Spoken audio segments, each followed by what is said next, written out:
Hey there, and welcome back to Jordone Massey's YouTube channel. I am the blogger of Intimacy with Christ at JordaneMassey.com. Today's video is all about when life feels like a storm, how God uses our hard times to bless us and help others. Have you ever had a painful surgery? If you have, then you know how difficult the recovery process can be. When I had a C-section with my son Elijah, it took me weeks before I could even walk again. There were moments where I had to have someone to bring my baby to me because I couldn't even bear the pain of walking to pick him up. So although God was a part of my life during that recovery process, reading my Bible, it just wasn't enough to heal me from a very natural area of pain and surgery. I still had to gradually learn to use my legs to walk again, to move around without pain, and all of that took a lot of time. So, how does this relate to today's video? Well, much like that challenging period of healing in my life, we all go through moments in life where we ask God, why do you have me going through this, God? You are God, aren't you? Well, how come you can't just make the situation go away? We've all felt that way. I have definitely been there as well. We all have had those moments where we want God to heal a natural situation in a very instant and miraculous way where it just goes away all of a sudden. Life doesn't work that way though, right? Because if every healing, if the healing of every problem was instant, then there would be no process, right? So it's the process that actually teaches us how to lean on God during our hard times so that we'll know how to stick with Him when things are not as bad or when we're in better times. Honestly, sometimes we're so ready and steady looking for God to solve our problems in a miraculous way. And we neglect to realize that the miracle is actually in the process itself. So we're actually asking God to take away what is meant to bless us. Why is the miracle in the process itself?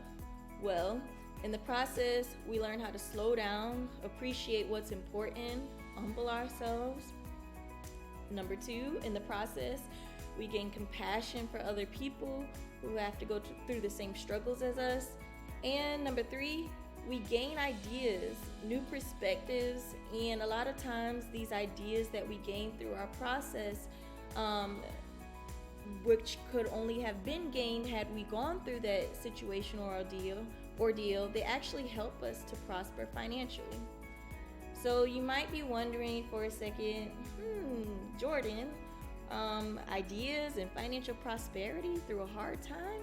What do you mean by that? Well, let me explain, okay?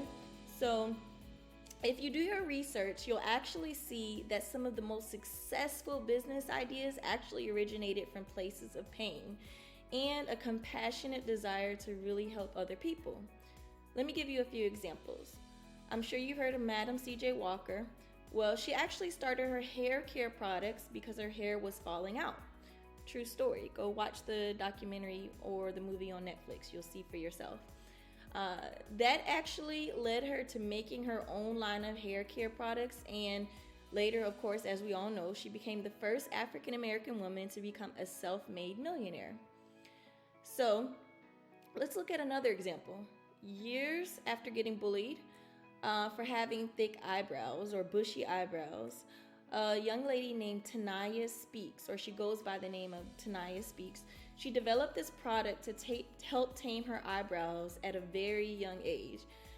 In fact, she was so young and so prosperous at this product that she actually started selling it in her high school bathroom, at trade shows, and eventually on her own website. She actually talks about this on her episode of Shark Tank, where you could go watch it, where she said that she literally had lines of people outside of the high school bathrooms just waiting for her to sell this product to them. And fast forward, and at 19 years old, Tanaya Speaks, her product actually made over $1 million in revenue, and she actually received a deal from Mark Cuban, on Shark Tank. Check out the episode, it's very good. Last example, there's a woman named Tiffany Crumans. She was also featured on Shark Tank. She's the founder of Ava the Elephant, and she's known for being a caregiver to a patient with Down syndrome. After a lot of time of difficulty with trying to get her patient to take his medicine, she was really searching for a way to soothe his anxiety.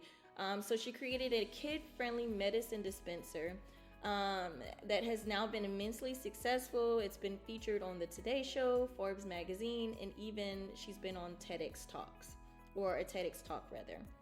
So these are just a few examples of how somebody or people have used a painful moment or a painful problem and turned it into a prosperous avenue of revenue or income for their families and their generations.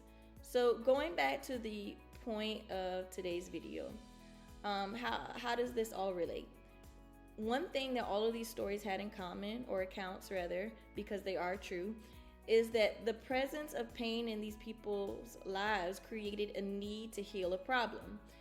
And it was that healing process that actually placed them in a position to help others and even reap the fruit of their own labor. So I want to say that sentence again, but this time I'm going to change the pronouns. It's the healing process that places us in a position to help others and even reap the fruits of our own labor. If every healing that God did was instant, then there wouldn't be anyone that could relate to your pain, to your struggle, or to your story. It's important to remember that at one point in time, you also benefited from the fact that somebody could relate to your problem, but that was only because they had to go through it and struggle through it as well. Hard times, they connect us to one another, and they help us to build relationships. You rarely find out who your friends are during good times, but really you always typically find out who's really there for you during your hard, difficult times.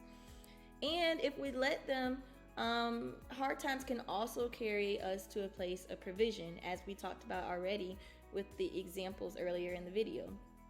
So, what does this all mean? Well, the revelation point here, I love my revelation points. The revelation point here is simple.